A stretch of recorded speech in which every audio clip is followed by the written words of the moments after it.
Welcome to the TxDOT 635 East Virtual Stakeholders Meeting presentation to discuss design modifications at the Garland Avenue intersection and areas nearby.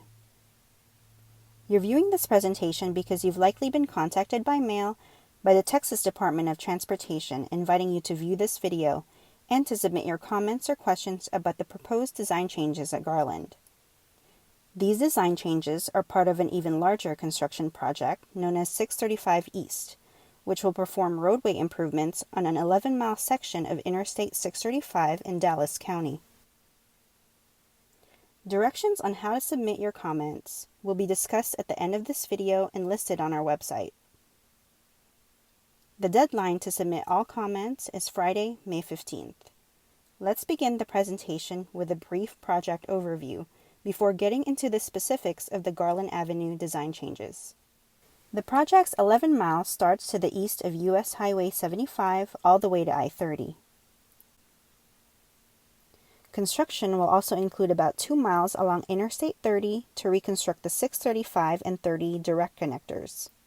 When Interstate 635 opened to traffic in the 60s, it was only made to handle an average daily traffic count of about 180,000 vehicles. These days, we have an average daily traffic count of about 210,000, which is only expected to grow. Listed here on the screen are the major contributions that 635 East will bring to the community when complete. The project will work to provide the following benefits, such as provide congestion relief by increasing the traffic capacity along the general purpose lanes, increase area mobility and local connectivity by creating continuous frontage roads along the project's 11-mile stretch, provide reliable travel time by maintaining the existing managed lanes operations that are already in place along Interstate 635, and improve safety along the corridor by addressing outdated roadway designs. The diagrams on this slide shows a before and after depiction of the existing lanes compared to what the roadway will look like when construction is complete. General purpose lanes will go from 8 lanes to 10 across 635. A shoulder and replacement of delineators into concrete barriers will be added to the one existing managed toll lane in each direction along the project. Frontage roads will be made continuous all along the project's 11 miles. And a full reconstruction of intersecting cross streets along the project, as well as the direct connectors at the 635 and 30 interchange.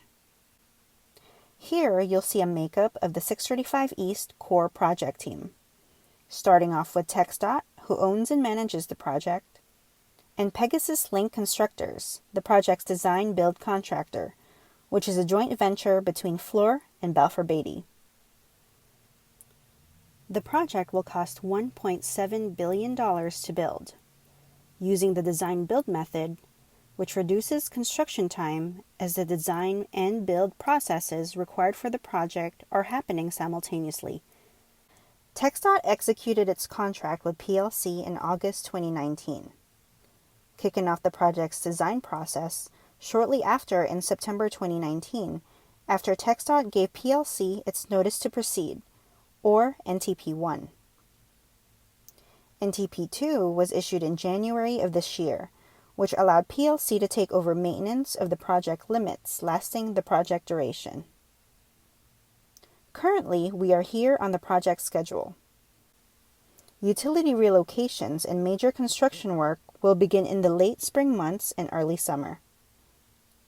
Substantial completion is anticipated in late 2024, when all new lanes along the project are in their permanent configurations. Now let's switch gears and begin discussing the specific design changes that are being made to the originally proposed design of the Garland Avenue intersection at 635. Seen here on the red highlighted section on the map is the 11-mile project limits of the 635 East project.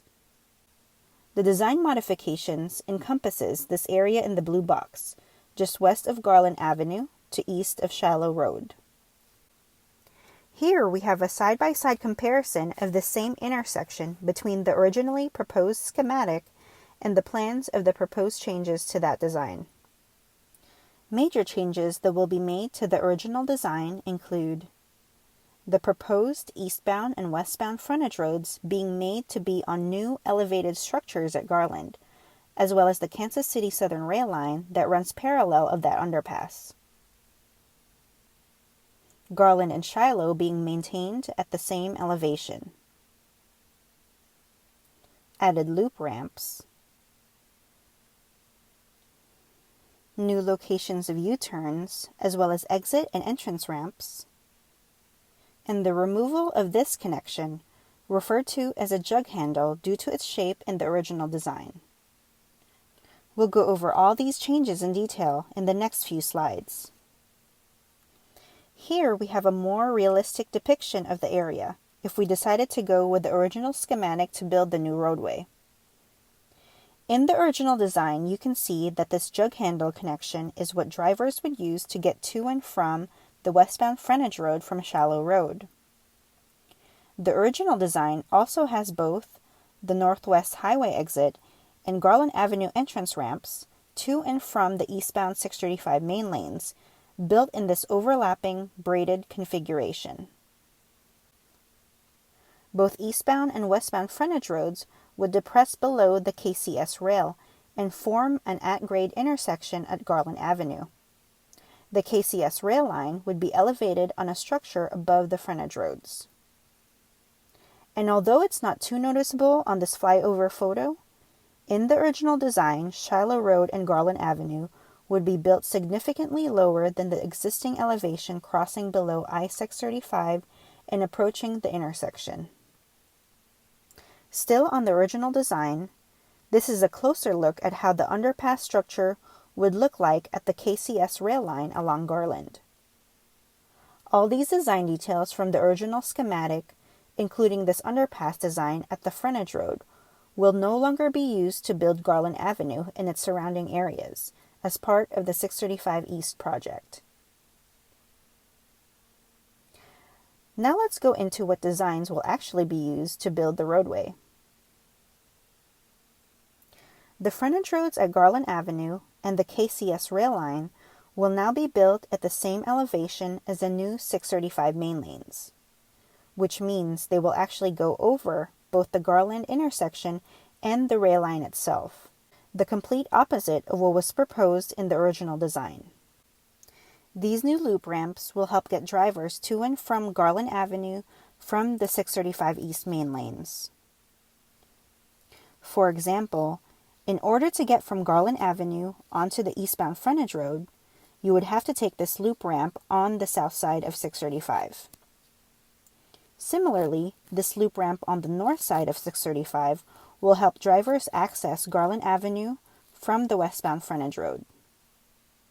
Another thing about these new loop ramps is that it'll provide drivers that west to east traffic movement, which means it completely eliminates the need for a designated west to east U-turn lane. This is why on this new design, the west to east U-turn originally placed along Garland has been removed. While we're talking about U-turns, you'll find on this new design that we're keeping the east to west U-turn. The only change about this U-turn from the original design is that it'll be moved about 1,000 feet to the west of Garland Avenue. Another thing you'll notice about this new proposed design is that it will remove the jug handle connection from Shiloh Road to the westbound frontage road. The proposed design in this area will now be a more subtle, at-grade, signalized intersection. Garland Avenue and Shiloh Road will no longer be built as depressed roadways, but instead will be maintained at about the same existing elevation. Finally, we are spreading apart the design of the once overlapping eastbound exit to Northwest Highway and eastbound entrance from Garland Avenue. We are removing the braided ramp design, originally implemented in the approved schematic. Now, the eastbound 635 exit ramp to Northwest Highway will be built approximately 300 feet to the west, and the entrance ramp from Garland Avenue to eastbound 635 will be shifted approximately 1,000 feet to the east. This shifted exit and entrance ramp locations will not impact access to and from the 635 main lanes and local streets. In addition, all of these new design changes mentioned above will not need additional right-of-way to be acquired from the adjacent properties. Here's a closer look at the loop ramp on the south side of 635. If you're driving south on Garland and you're interested in accessing the eastbound frontage road, you'd have to take this loop ramp that gets you to the same elevation as the existing main lanes. This connection alongside of the loop ramp is the new exit from the frontage road to Garland Avenue. Now, a closer look at the loop ramp on the north side of 635, which has the same kind of concept from the one on the south, except you start off at the westbound frontage road and access Garland Avenue using the loop ramp. As for these lanes, right beside the north loop ramp, they will allow Garland Avenue traffic access to the westbound frontage road. Now that we've gone over all the design changes, it's time for you to share your thoughts and comments with us. You have 3 options to submit your comments by the listed deadline, Friday, May 15th. You may email us at info@635east.com or use the built-in comment form directly on the website. Leave a voicemail at 1-833 Highway 635E, or mail us a letter at our project office on Abrams. Please don't forget to submit your full name, address, and contact information along with your comments. For any questions at all regarding the project and this virtual stakeholders meeting, please either contact our TxDOT project manager, Grace Lowe, or the project's public information officer, Diane Turdillo. Thanks for watching our presentation.